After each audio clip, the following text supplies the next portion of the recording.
ತಪ್ಪುಗಳನ್ನು ಮಾಡಿದ್ದರೂ ಜೀವನದಲ್ಲಿ ನೆಮ್ಮದಿಯಿಂದ ಇರುವುದು ಹೇಗೆ? ಈ ಮಾಹಿತಿಯನ್ನು ನಾವು ಶ್ರೀ ಗುರು ಗೌರ್ ಗೋಪಾಲ್ ದಾಸ್ ಅವರಿಂದ ಕಲೆ ಹಾಕಿದ್ದೇವೆ. ಆಧ್ಯಾತ್ಮ ಕನ್ನಡ ಚಾನಲ್ಗೆ ಸ್ವಾಗತ. ಅತ್ಯದ್ಭುತ ಅನುಭವಕ್ಕೆ ದಯವಿಟ್ಟು ಇಯರ್ಫೋನ್ ಬಳಸಿ. ನಿಮ್ಮಲ್ಲಿ ಎಷ್ಟು ಜನ ತಪ್ಪುಗಳನ್ನು ಮಾಡಿದ್ದೀರಾ? ಎಷ್ಟು ಜನ ವಿದ್ಯಾಭ್ಯಾಸದಲ್ಲಿ ತಪ್ಪು ಮಾಡಿದ್ದೀರಾ? ಎಷ್ಟು ಜನ ನಿಮ್ಮ ತಂದೆ ತಾಯಿ ಜೊತೆ ಮಾತುಕತೆ ನಡೆಸುವಾಗ ಅವರು ಜೋರಾಗಿ ಕೂಗಾಡಿ ತಪ್ಪು ಮಾಡಿ ನಂತರ ಅದರ ಬಗ್ಗೆ ಪಶ್ಚಾತ್ತಾಪ ಪಟ್ಟವರು ಎಷ್ಟು ಜನ ಇದ್ದೀರಿ? ತುಂಬಾ ಬೇಸರ ಆಯಿತು, ನಾನು ಆ ರೀತಿ ಮಾಡಬಾರದಿತ್ತು.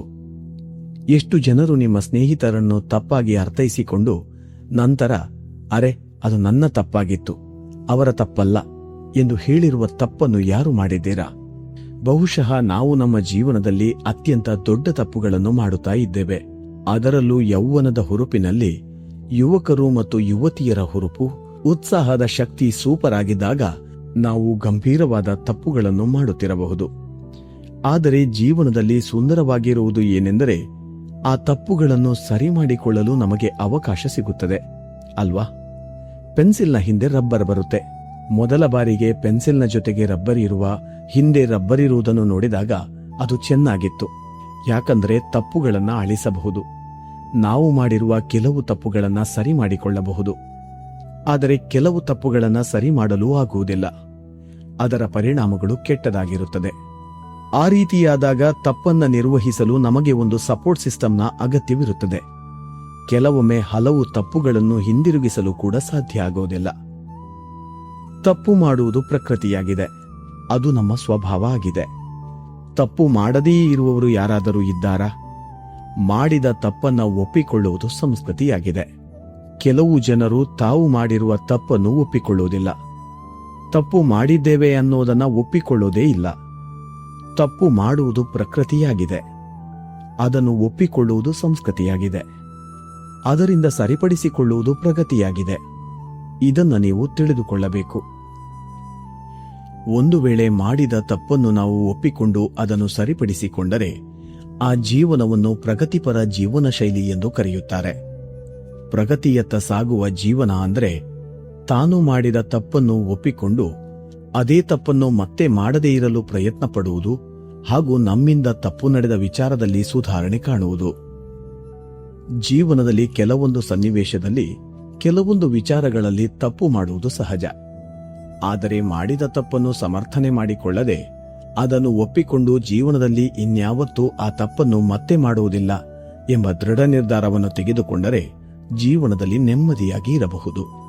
ಎಲ್ಲವನ್ನ ಮರೆತು ನಮ್ಮ ಈಗುಗಳನ್ನು ಪಕ್ಕಕ್ಕೆ ಇಟ್ಟು ಒಂದೇ ಒಂದು ಸಾರಿ ಹೇಳಿದರೆ ಎಷ್ಟೋ ಜನರ ಜೀವನವೇ ಬದಲಾಗಿ ಹೋಗುತ್ತದೆ. ಒಮ್ಮೆ ಊಹಿಸಿಕೊಳ್ಳಿ, ಸಾರಿ ಎಂದು ಹೇಳಿದರೆ ನೀವು ಸಣ್ಣವರಾಗ್ತೀರಾ ಎಂದು ಭಾವಿಸಬೇಡಿ. ಸಾರಿ ಎಂದು ಹೇಳಿದರೆ ನೀವು ನಿಮಗಿಂತ ಆ ಮತ್ತೊಬ್ಬ ವ್ಯಕ್ತಿಗೆ ಹೆಚ್ಚು ಗೌರವ ಕೊಡುತ್ತೀರಾ ಎಂದರ್ಥ. ಜೀವನ ಬಹಳ ಚಿಕ್ಕದು. ಈಗಿನ ಲೈಫ್ ಸ್ಟೈಲ್ನಲ್ಲಿ ಮನುಷ್ಯನ ಆಯಸ್ಸು ಕಡಿಮೆಯಾಗುತ್ತಾ ಬರುತ್ತಿದೆ. ಇರೋ ಅಷ್ಟು ದಿನ ನೆಮ್ಮದಿಯಿಂದ ಖುಷಿಯಿಂದ ಯಾರಿಗೂ ನೋವು ಮಾಡದೆ ಆರಾಮವಾಗಿ ನಿಮ್ಮ ಪಾಡಿಗೆ ನೀವು ಜೀವನವನ್ನು ಸಾಗಿಸಿ. ಕೃಷ್ಣಾಯ ವಾಸುದೇವಾಯ ಹರಯೇ ಪರಮಾತ್ಮನೇ ಪ್ರಾಣಸ್ಥ ಕ್ಲೇಶನಾಶಾಯ ಗೋವಿಂದಾಯ ನಮೋ ನಮಃ. ಓಂ ಶ್ರೀ ಗುರು ರಾಘವೇಂದ್ರಾಯ ನಮಃ.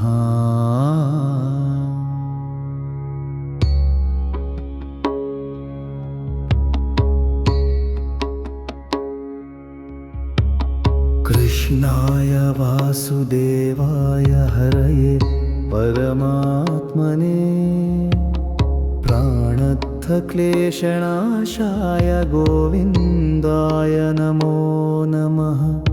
ಓಂ ಶ್ರೀ ಗುರು ರಾಘವೇಂದ್ರಾಯ ನಮಃ. ಕೃಷ್ಣಾಯ ವಾಸುದೇವಾಯ ಹರಯೇ ಪರಮಾತ್ಮನೇ ಪ್ರಾಣಸ್ಥ ಕ್ಲೇಶನಾಶಾಯ ಗೋವಿಂದಾಯ ನಮೋ ನಮಃ. ಓಂ ಶ್ರೀ ಗುರು ರಾಘವೇಂದ್ರಾಯ ನಮಃ.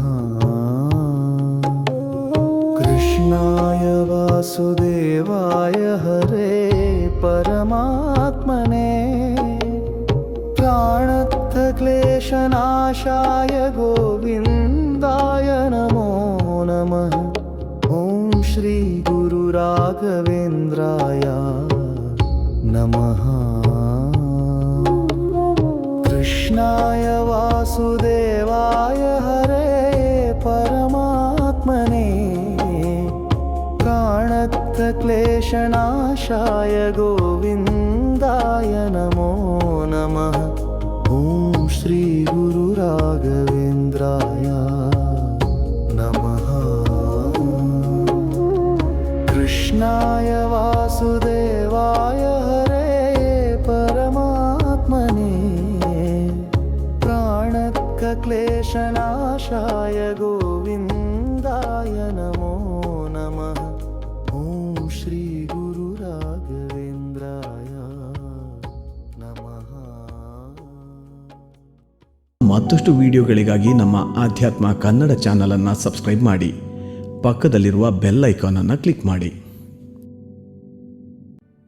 ಇಂತಹ ಮತ್ತಷ್ಟು ವಿಡಿಯೋಗಳಿಗಾಗಿ ನಮ್ಮ ಆಧ್ಯಾತ್ಮ ಕನ್ನಡ ಚಾನಲ್ ಅನ್ನು ಸಬ್ಸ್ಕ್ರೈಬ್ ಮಾಡಿ ಪಕ್ಕದಲ್ಲಿರುವ ಬೆಲ್ ಐಕಾನ್ ಅನ್ನು ಕ್ಲಿಕ್ ಮಾಡಿ.